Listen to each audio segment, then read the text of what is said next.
Well, you know, when a child is bored at home, um, it's not so difficult to change his environment. He just needs a more stimulating environment.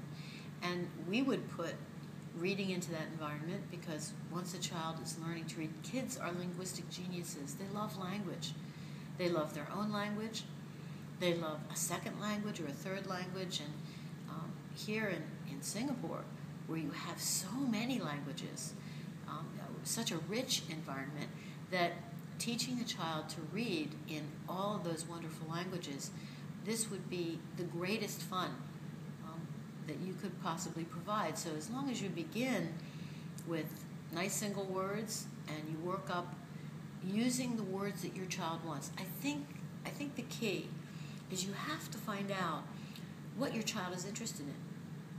If your child loves ballet, then you're going to do ballet words. If your child loves motorcycles, then you're going to do motorcycle words. You're going to begin from the interest of the child. A big mistake in all of education is to take an arbitrary curriculum and try to ram it down the throat of the student. With tiny children, you must find what that child loves. And when you do that, you can teach a child to read, you can teach a child to do mathematics, you can teach a child just about anything that you can teach in an honest and factual way, as long as you keep consulting him. He's the expert in what he loves. So you want to keep going back and saying, is this the book you'd like to have? Did you like the book we just did? You need to keep asking him, are we on the right track here? And if we follow his lead, if we trust him to know what he likes, then we can use that as a platform, as a springboard, to teach him anything. And then we can create a household that is rich in stimulation. And if we add to that a great physical program, because kids really do need a great physical program where they're getting enough walking, where they're getting enough running, where they actually are feeling physically strong and fit, that makes a huge difference. And third, social growth is important. And social growth begins and ends at home. It isn't true that kids need other kids. That's one of the great myths of the last 50 years.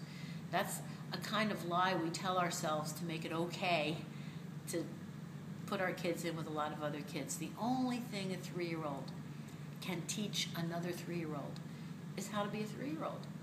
And he already knows how to be a 3-year-old. He gets his social growth from mother, from father, from older brother, from grandmother. In that family unit, that's where you learn this is okay, this is not okay. And again, we live in a society which, on the one end, is not giving kids enough attention. And on the other end, oddly, is allowing them to run around like little savages and do whatever they want. And that's a very bad combination.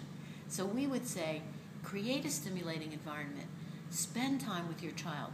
But remember, it's your house. That roof you put over your child's head. Your child should follow your rules.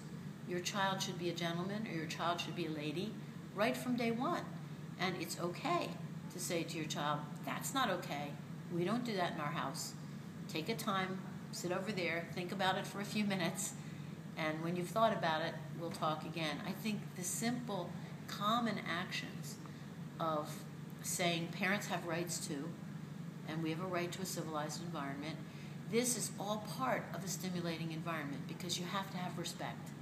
And you have to have the child's respect, and the child, brother and sister, have to have respect for each other too. So you have to create the rules of the game, and you have to keep those rules consistently. If we're consistent with kids, they understand that, and they appreciate it.